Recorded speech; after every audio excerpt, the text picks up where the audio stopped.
انہوں نے جو ہے وہ بعد میں حکومت کے خلاف ہو گئے اور حکومت کے خلاف بہت کام کیا.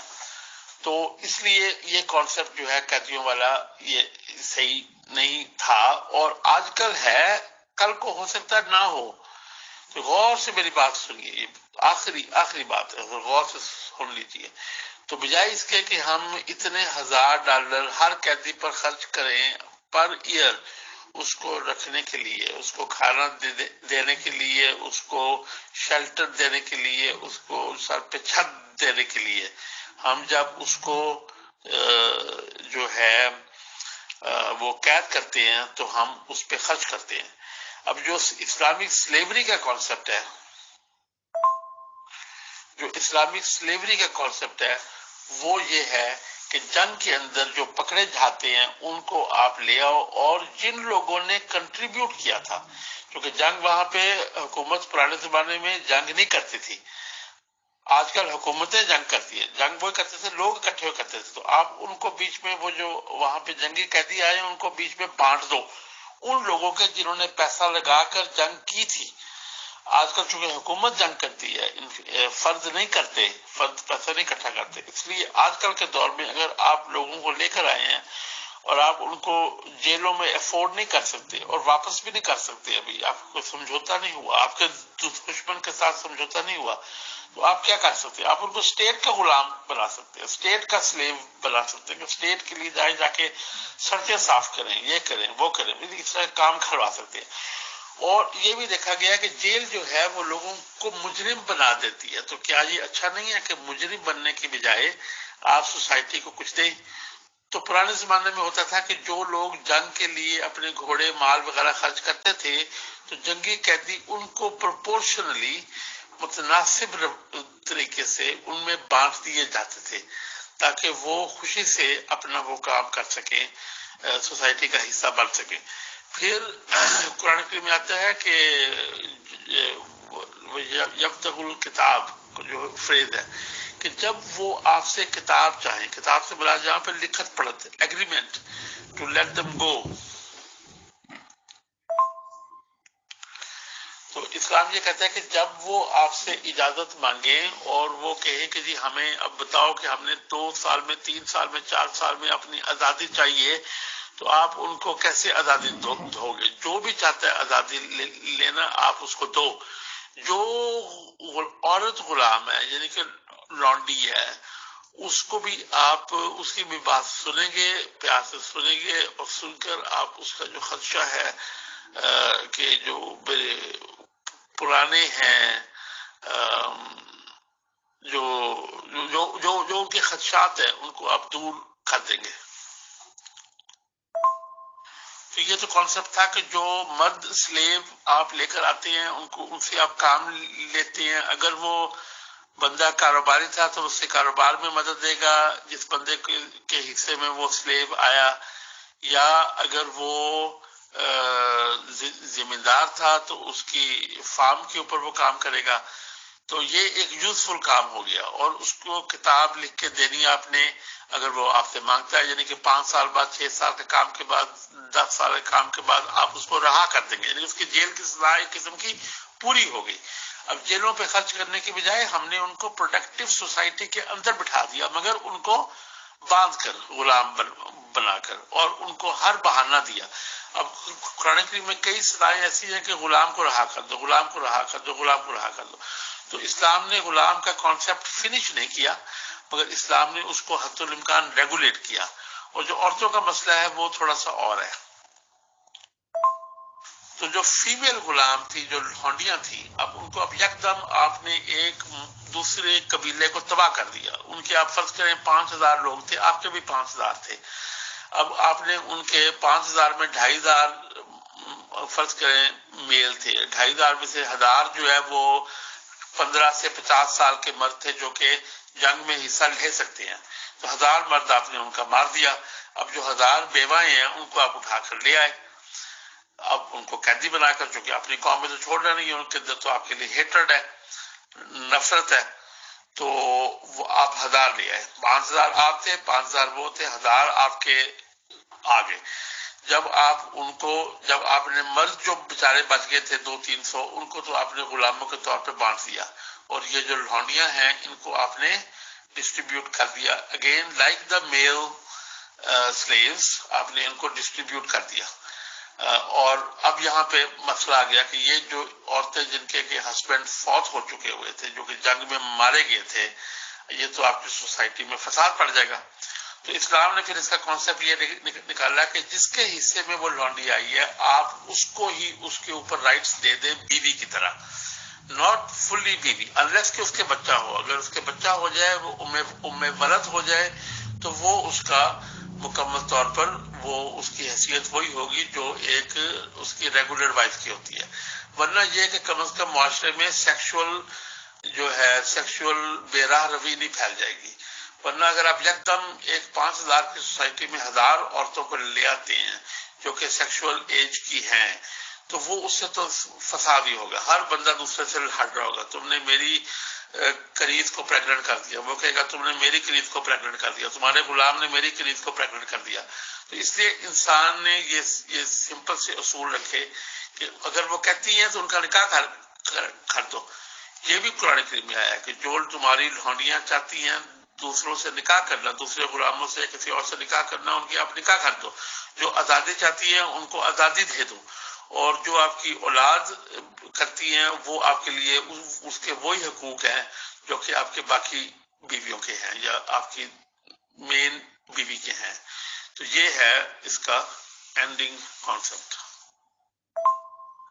تو سوری اور معذرت اگر میں ذرا ٹائم سے اوپر چلا گیا ہوں، پر یہ غلاموں اور لونڈیوں کا کانسیپٹ جو ہے تھوڑا سا کلیئر کرنا آج کل کے حوالے سے بڑا ضروری تھا۔ تھینک یو، شکریہ۔ کوئی سوال ہو تو آپ مجھے بعد میں بتا دیں۔ محترم اکبر چودھری صاحب، آپ سے ایک سوال پوچھ لوں؟ ماشاءاللہ آپ تو ہر طرح کی نالج رکھتے ہیں۔ یہ کہا جاتا ہے جن لوگوں کو جنگ میں قیدی بنایا جاتا ہے، اسپیشل لیڈیز کو، کہ جی ان کی جنسی ضروریات کو پورا کرنا ضروری ہے، اس لیے ماشاءاللہ مسلمانوں کے مرد مجاہد انہیں اپنے ساتھ رکھتے ہیں۔ اور آپ نے بھی کہہ دیا جب تک کھائے کھیل رہے ہیں بچہ نہیں ہوتا ہے تو ٹھیک ہے جی، اس کو وائف بنانے کی ضرورت نہیں، اور اگر بچہ ہو گیا تو ٹھیک ہے، پھر وہ آپ کی ریگولر وائف کی طرح ہوگی۔ تو جو لوگ غلام بنا کے لائے جاتے ہیں مینس جینٹس، تو میرے خیال سے تو شاید انسانی فطرت کے حساب سے انہیں بھی جنسی ضروریات ہوتی ہوں گی، تو مطلب کیا ان کے لیے بھی کوئی خیال رکھا جاتا ہے؟ کیا مسلمان لوگ ان کے لیے بھی یہ فیسلٹی پرووائڈ کرا سکتے ہیں کہ چلو بھائی جب ان کے یہاں کے مرد ماشاءاللہ لونڈیوں کے لیے اویلیبل ہیں تو ان کے یہاں کی خواتین یا لیڈیز بھی اویلیبل ہو جائیں غلاموں کے لیے؟ آخر انہیں بھی جنسی ضروریات ہیں سر۔ اس ریگارڈنگ مذہب اسلام کیا کہتا ہے بتائیں، شکریہ۔ جی، آپ نے بڑا انٹرسٹنگ سوال کیا بڑا مزیدار سوال یہ ہے۔ اب اسلام کے اندر ایک محسنات کا کانسیپٹ ہے کہ جو عورتیں آلریڈی شادی شدہ ہیں یا محسنات میں آتی ہیں یا انہوں نے اپنے آپ کو تحفظ میں لے کے آیا، تو اسلام عورتوں کی دو کیٹیگریز دو طرح سے ڈیوائڈ کرتا ہے، محسنات میں اور غیر محسنات میں۔ اور قرآن کریم میں سورہ نساء میں یہ بھی آتا ہے کہ جو غیر محسنات ہیں ان کی اگر وہ کبھی کوئی غلطی کرتے پکڑی جائے، کوئی فحاشی کرتے پکڑی جائے تو ان کی سزا آدھی ہے۔ تو وہ جو ہے اس کے اندر محسنہ کا اور غیر محسنہ کا تصور ہے۔ اگر آپ کہتے ہیں کہ جو جنگی قیدی لے کے آئے ہیں آپ باہر سے، ان کو آپ اپنی محسنات دیں، یعنی کہ اپنی بیویاں یا اپنی جو ہے وہ ان کی انجوائمنٹ کے لیے دیں، تو یہ نہیں اسلام کہتا۔ برابری نہیں ہے اسلام کے اندر، سیکسز کے بیچ میں جو ہے نا اس قسم کی برابری نہیں ہے۔ اسلام کے اندر جو اسلام دین فطرت ہے تو وہ یہ دیکھتا ہے کہ عورت چونکہ ایک اٹریکٹیو چیز ہے، اور عورت کا کسی میں آپ کو مثال دیتا ہوں، اگر ایک محلے میں ایک آپ کا جو نیبرہڈ ہے اس کے اندر بہت سارے ینگ میلز آ جائیں، اور وہ جو ینگ میلز ہیں وہ جاب پہ جاتے ہیں اور وہ جاب سے واپس آتے ہیں، دو تین ایک اپارٹمنٹ میں رہ رہے ہیں، لوگ کسی حد تک برداشت کر لیتے ہیں جب تک کہ وہ ان کی عورتوں کو چھیڑے نہ یا تنگ نہ کرے، کسی حد تک جو ہے وہ برداشت کر لیتے ہیں۔ مگر اگر ایک نیبرہڈ میں یکدم 100-200 عورتیں آ کر آباد ہو جائیں یا وہ گھر لے لیں 3-4 عورتیں مل کر، تو اس کو سوسائٹی کیسے دیکھتی ہے کہ یہ تو یہاں پہ چکلا کھل گیا۔ تو تو یہ چونکہ اسلام دین فطرت ہے، اس لیے ہمیں یہ سوچنا پڑے گا کہ ٹھیک ہے سیکشول نیڈ جو ہے وہ مردوں کی اور عورتوں کی دونوں کی ہوتی ہیں، مگر مرد جو ہے وہ ایکٹیو پارٹنر ہے سیکس میں، اور عورت جو ہے وہ پیسو ہے. تو عورت سے جو ہے مرد ایکٹیو ہے، وہ دیکھ سکتا ہے، وہ کر سکتا ہے، مگر اگر اس کو میسر نہیں ہے تو وہ معاشرے کو خراب نہیں کر سکتا. مگر عورت جو ہے وہ اگر انڈیپینڈنٹ ہے، آزاد ہے، کسی کے ساتھ اٹیچ نہیں ہے، اور وہ کسی محلے معاشرے میں آ جائے، چونکہ وہ پیسو ہے، وہ پیسے کی خاطر بھی اپنے آپ کو بیچ سکتی ہے، وہ پیار کی خاطر بھی بیچ سکتی ہے، وہ شادی کی خاطر بھی بیچ سکتی ہے. تو اس سے جو ہے ماحول زیادہ خراب ہوتا ہے، سیکشول بے راہ روی زیادہ خراب ہوتی ہے فری عورتوں کے ساتھ بنسبت فری مردوں کے ساتھ. مردوں کو بھی فری نہیں رہنا چاہیے، اور اسی لیے قرآن کریم کہتا ہے کہ تو جو ہے ان کا نکاح کر دو. یعنی کہ جو تمہارے سلیوز ہیں، میل سلیو نہیں کرنا چاہیے، کیپٹیو کہہ لیں، جو آپ کے جنگی قیدی ہیں میل اور فیمیل، ان کا حد الامکان نکاح کر دو. مگر چونکہ وہ میل کیپٹیو کم آتے ہیں اور جو فیمیل کیپٹیو ہے وہ زیادہ آتے ہیں، چونکہ آپ نے میل تو ان کے مار دیے، تو اب آپ نے ان کو دوبارہ سوسائٹی میں انٹیگریٹ کرنا ہے، ان کا ہیٹرڈ کم کرنا ہے. تو یہ اسلام نے جو کہ دین فطرت ہے، اس نے یہ طریقہ سوچا ہے. یہ جو ہے برابری نہیں ہے یہاں پر سوسائٹی پہ جو یکدم اتنی ساری عورتوں کا ایک سوسائٹی میں آ جانا، اس کے جو بد اثرات ہیں ان کو اسلام نے دور کرنے کی کوشش کی ہے. ہو سکتا ہے یہ پرفیکٹ اس کا سولوشن نہ ہو، کسی اور کے ذہن میں کوئی اور سولوشن آتا ہے تو وہ بتا دے. بہت بہت شکریہ، بہت جزاک اللہ محترم اکبر چودھری صاحب، آپ نے ڈیٹیل سے ساری انفارمیشن پرووائڈ کی، سوالوں کے جواب دیے. انشاءاللہ نیکسٹ سیشنز پھر لیں گے کمنگ سنڈے میں نئے سوال و جواب کے ساتھ انشاءاللہ. بہت شکریہ آپ کا ونس اگین، تھینکس الاٹ.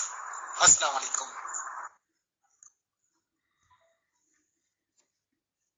کر لیا ہو اور وہ اس کام کو نہ کرے تو کیا وہ بے ایمان کہلائے گا؟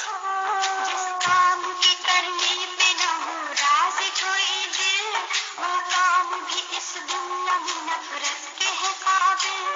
جو کچھ بھی زباں کہہ دے وہ اقرار نہیں ہے، لغزش ہے لبوں کی وہ گنہگار نہیں ہے.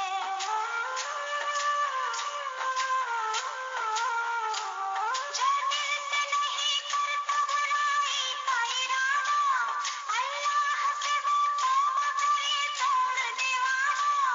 جلدی جو سنبھل جائے وہ نادان نہیں ہے، ایمان جس میں ہو وہ بے ایمان نہیں ہے.